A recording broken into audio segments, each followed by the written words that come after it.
What's up, guys and gals, and welcome back to the Nerd Castle. Today in the world of indie games, we're going to be taking a look at a title called Astral Ascent. This game is quite possibly one of the best games of 2023 if you're a fan of things like Hades, or you're a fan of things like Rogue Legacy.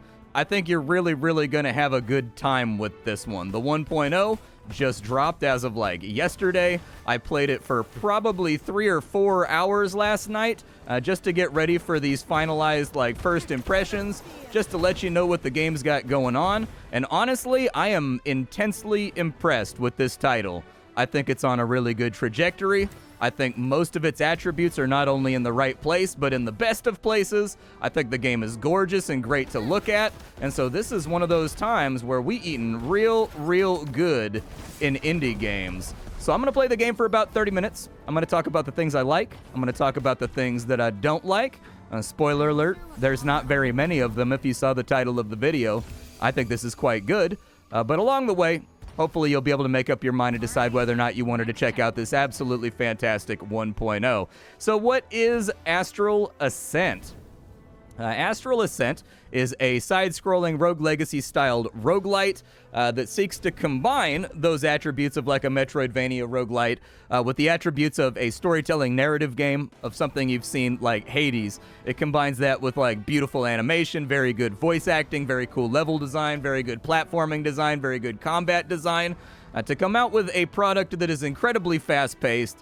It is challenging, while at the same time giving you just a nice little smooch of power fantasy in there, and I think you guys are going to like it a lot. Right now, I'm attempting to escape from a prison. That's the whole storyline of the game, is that there's like this evil overlord, and the evil overlord basically puts people inside kind of like these realm dungeons after he conquers them. We're inside one of those realm construct dungeons, and we've got to fight our way out so that we and our friends are no longer subjugated by him.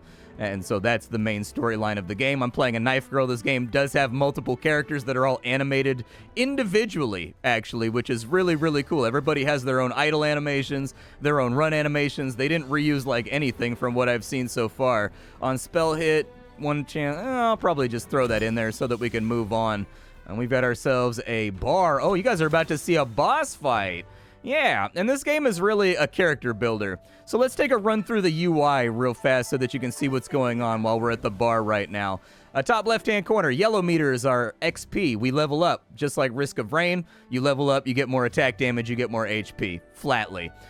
You've got your HP below that. The blue meters are your mana. Mana is what you use to power your right click. At its core, this game is builder spender. Your left click is your auto attack. It builds up your mana, which allows you to use your right click attacks. Your right click attacks are in the bottom left-hand corner. You can see me, oh, I didn't mean to do that. You can see me rotating them right there. Every time you cast a spell with your right click, it goes gray and it rotates.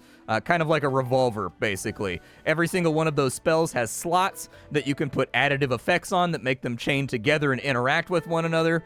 They also have a level, so they get stronger. They also have a randomly assigned every single run elemental affinity, so they get even more bonus damage and interactivity if you're slotting things in for your mods that their elemental their elemental affinity matches what the spell has. When you slot it in there, it gives you more damage.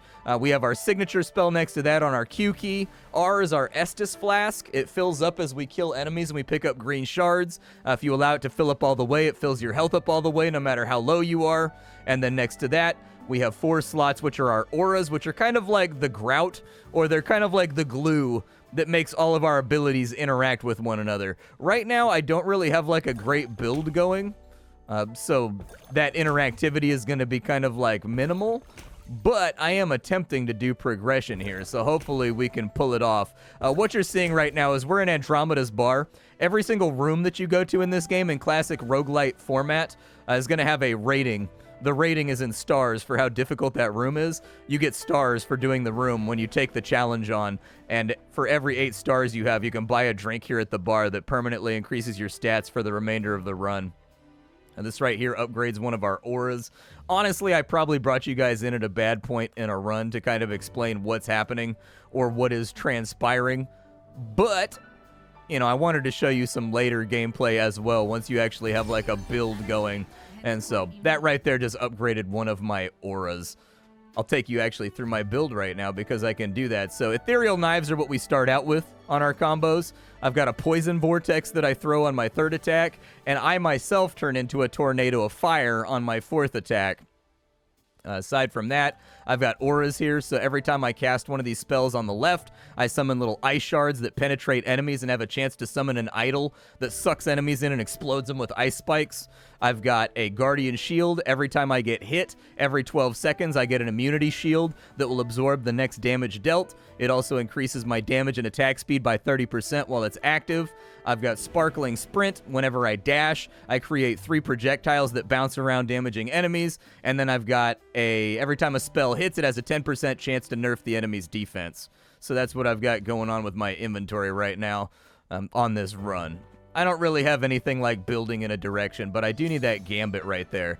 These gambits, these are what slot into your abilities. And because this is a fire gambit, if I slot it in here, I get 10% more damage because I matched fire ability with fire gambit. I've also got this guy over here, a chance to gain enrage. Not a bad idea. I think that sounds pretty good. I also need to unlock a new gambit slot on this guy right here, this poison tornado. There we go. And then a 50% chance to give me enrage for more damage. I'll put that on a multi-hit right there. Hopefully that stacks.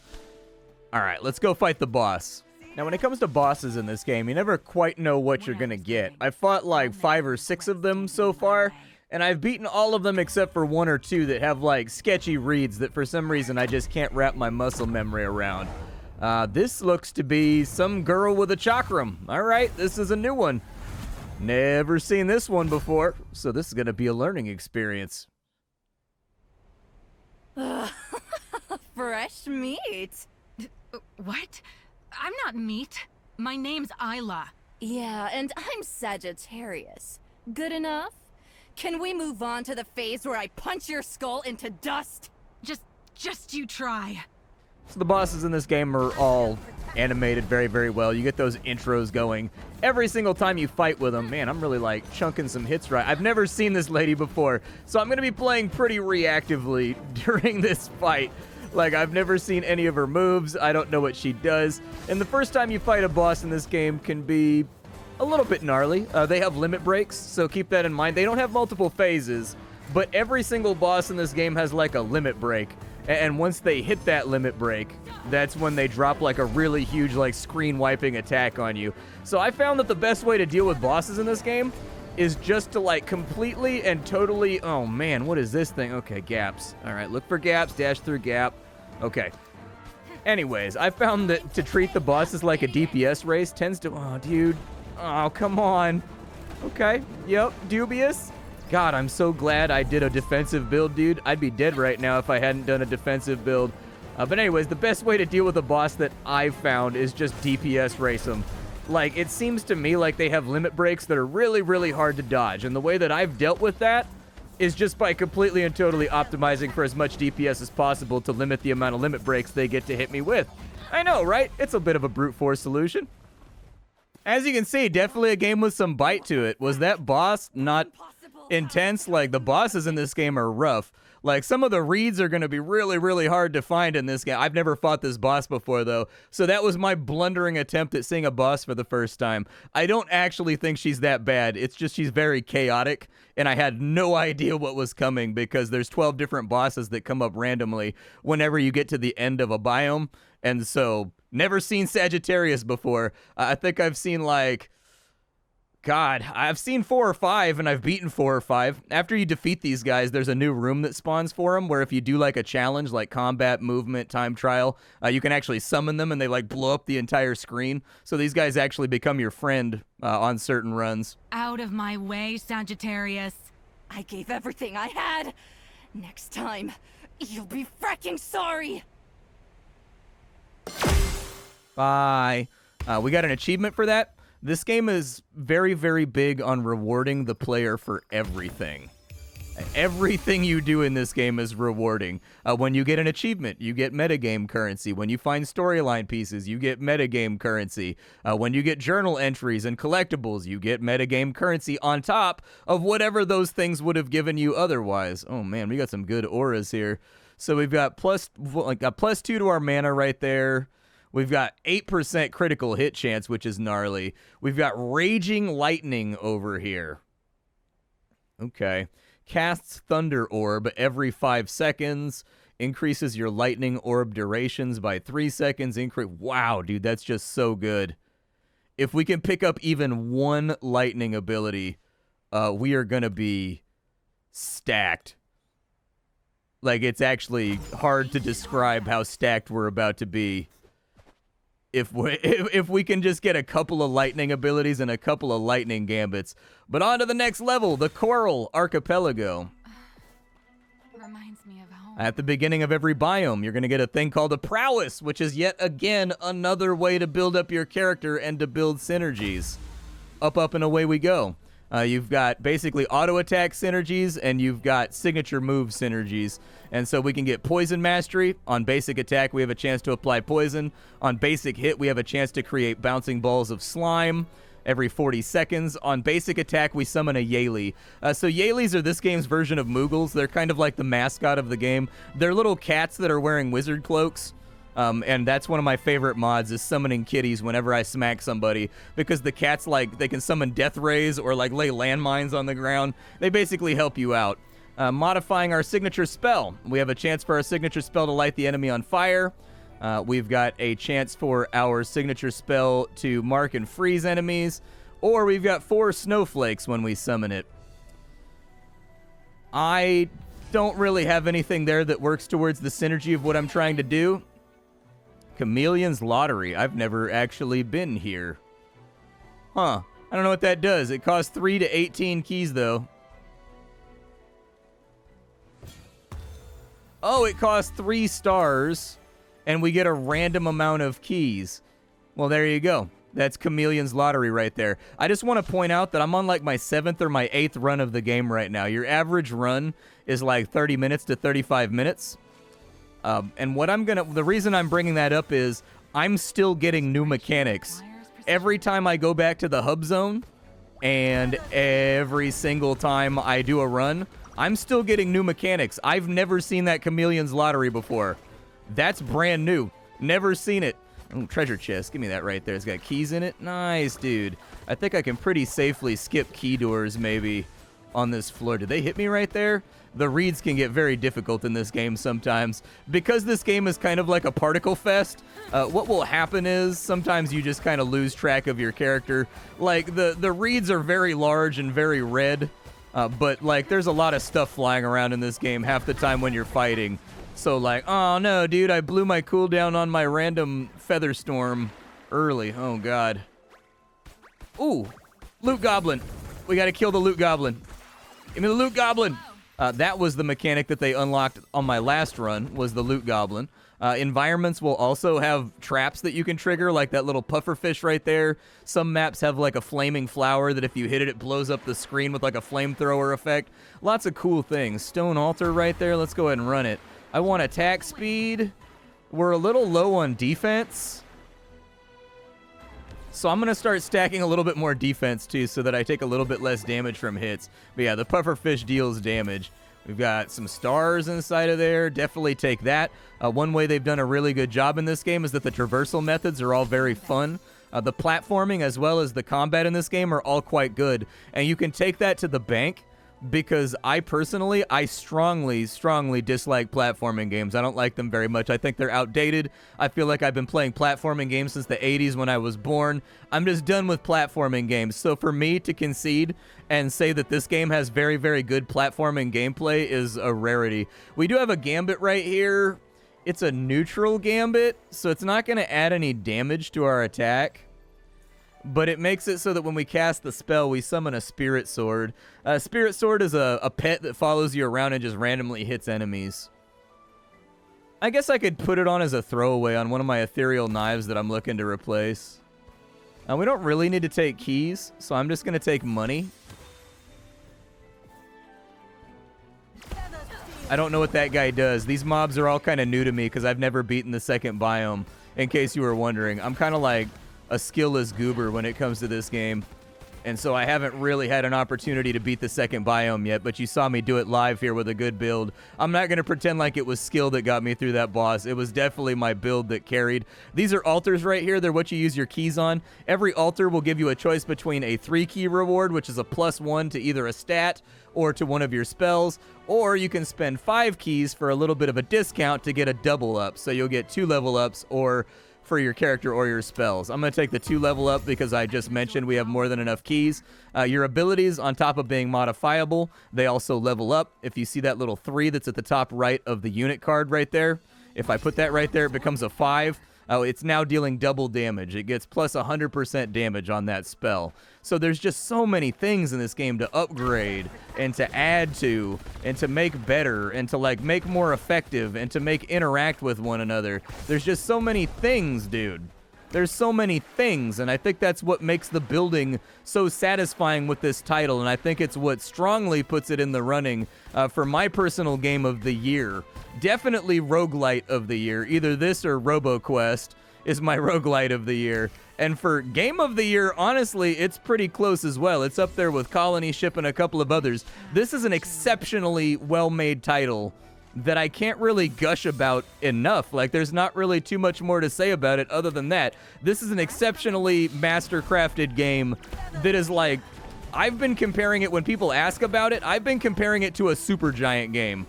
Like, this game is just slightly off the work that I would expect from Supergiant. Like, we're talking like Supergiant to me, I will never not gush about Supergiant. They make 10 out of 10 games.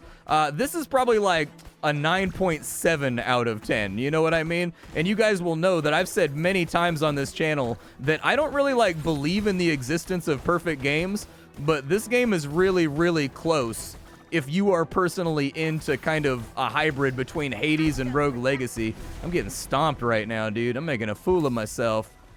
Oh, we've got little, I forgot. I've got Sproutling summons. I totally forgot about that. Those little Sproutlings right there, they spawn when I do one of my spells and they poison stuff. We can go to Cetus's Cavern or we can get an Echo. Tough call. Really tough call because on one hand, I've got really bad spells for this late in the game, but on the other hand, Echoes, you know that thing that I sometimes do in combat where it summons those feathers that chop everything to death for a long time in an AoE? That's an Echo. So Echoes are like game-changing, powerful things that trigger, that blow up the entire screen. And so I could have 2 of them instead of having 1 of them right now. But my spells are underdeveloped, so I'm going to go to Cetus's Cavern. This place, it's like a fairy tale. So in Cetus's Cavern, we need to pick a thing, basically. I want lightning because we have that thing that gives us double lightning damage. We get a Gambit unlocker. I'm going to go ahead and unlock the last slot on that ability, my Poison Vortex. On top of that, we have a 20% chance to create a Thunder Strike and Plasma right there. That's on each hit, so that's probably best put right there. And that's getting double damage. And then this right here for the Plasma summon, we probably want that to be on there once again because the Plasma shoots lightning like a death beam, and it should be getting double damage as well. I love the way the little whale turtle, its eyes follow you, and it's like excited that you're taking its treasures. And let's see, what else we got going on here? I may actually have to throw. We're getting kind of long in the... I wasn't expecting to win this much, dude. I'm really bad at this game. And so I must have a really powerful build because I was expecting to lose right here, and then I didn't. And so I may have to throw. Oh, there's a Yali right there. They give me tickets. Occasionally you'll find like a Yali festival, basically, and they let you turn in tickets for stuff. Or maybe, I don't remember, is there a Yali back at base? I don't remember. It's been a while since I played the alpha of this. Yeah, we've got a lot of things on screen right now. Go ahead and chop you up a little bit, get out of the way of that. We got more feathers flying around. Are we done here? I think we're done here. Do I have enough for that? Let's get a +2 upgrade as well. What a run, what a run. Yeah, I'll upgrade you, I suppose. I do seem to be leaning on you guys very, very heavily. We'll get a little bit of HP back right there. We'll get some mun-muns. What gives me the most stars? That's all that I care about. That gives me the most stars? All right, we'll get the most stars right there. let's go ahead and go up to the top and see if we can work our way through this. Ooh, Feather Sphere doing mad damage right there. Took a hit, though, unfortunately. Didn't want to take a hit, but did. We've got a mining node right there for more money. Yeah, we're rich as hell right now. We're actually... Ow! All right, crappy booby trap guy. It's okay, my Estus flask is full. Barely got away from that one, too.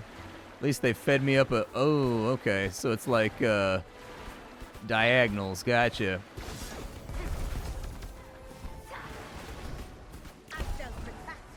There we go. Give me my Feather Storm out here. Another one down. Good quality of life in this game, by the way. Every single thing in this game that you pick up can be broken for currency. Or, for example, if our Estus flask is full, but we pick up an Estus charge, it just heals me for like 10 HP. It just becomes a pickup, basically, for healing. We got that up to level 6, which appears to be the maximum, maybe? I don't know. I gave it a +2 upgrade, and I don't think it went up all the way, but I wasn't looking super closely. More money. Man, we're about to blow up the next store. We're about to walk in there like a baller, dude. Lots and lots of stars to spend as well. I think this is a winning run, and it hurts me, but I think I'm going to have to throw so that I can show you all the metagame stuff. It may have to go down like that. Sir, if you could stop that, I'd appreciate it. Hit you up a little bit. Almost ate that one right there, which would have been no bueno. Throw a tornado out right there for a good hit. Get him with a signature. Meteor him out a little bit. We got more enemies coming. It's okay. I think our Feather Storm should be ready to go in just a minute. Or not. For some reason, I thought my Feather Storm cooldown was about to trigger, but I suppose not. I just took a bunch of damage. Yikes. I probably lost half my health meter right there. It's okay. I just said I was going to throw... Oh, an Echo. Nice, dude. I'll take another Echo for sure. I wish I could stay here longer. So this one right here, when the Aura's altar is recycled, Barbecue will create a new Aura altar in the same spot. Oh, that's pretty cool. When Zodiac life hits 40%, Icky appears. Restores 6 mana, gives you movement, speed, and enrage. We've got the Poetic Peddler. Every 150 quartz collected, a chest of 3 keys is given by a Tenerant Peddler. Okay. And then each stone altar becomes a chameleon altar. Chameleon's altar gives 3 random stones. I think that's better. I think I'll take that one right there. So we didn't get anything attack related, but we did get something that was nice to have. Let me go ahead and I'm going to throw it right here. I'm just going to get eaten and I'll take you on back to the hub so you can see what's going on there. Because, man, does this game have a lot of meta progression. Like, seriously, there's a lot of stuff to collect, to unlock, to get, like, characters, spells. I mean, there's just a never-ending line of things for you to pick up in this game. Luckily, we got ourselves an elite right here, so I can throw real fast. Even the death animations look great in this game. So we've defeated 2 bosses, and it's going to do this really satisfying thing where it like flips through every enemy you killed the entire run. You get metagame currency for every single enemy you killed and every single boss you defeated and every single challenge that you did. Like I said, the game is really good at quality of life and rewarding you for the things that you do. Your XP that you collected for the run is going to go into here. It's going to unlock new spells. It's going to unlock new features. It's going to unlock new characters and things that will come up in just like your random runs. So there you go. And back to the hideout we go. And it will tell you everything that you unlocked. So there you go. We didn't get a new character, weirdly enough. I still have not unlocked the 3rd character. I've still got 2 characters. I'm guessing maybe you get... There's 2 more characters. There's a guy with guns, and there's a lady. And I haven't played those 2 yet because I just haven't gotten that far. You might want to visit Elune. Her fashion skills should cheer you right up. There you go. So when you come back to town, there's always going to be a million people to talk to that will give you storyline. There's all kinds of things in this game. So there's a teacher over here. He keeps track of all of your achievements. So if you talk to him, he'll give you metagame currency for every achievement that you did. This lady over here allows you to change your skin, I think. I believe we all have talent. Mine is helping people like you improve their style. Ready for a makeover? There you go. So we get different dye colors so we can like change the color of our characters, I guess. So like, what is this one? Oh, we just used the Yali tickets for that. Okay. You can dye your clothes and hair with new unlocked colors. So there you go. You aren't stuck playing just like a purple girl either.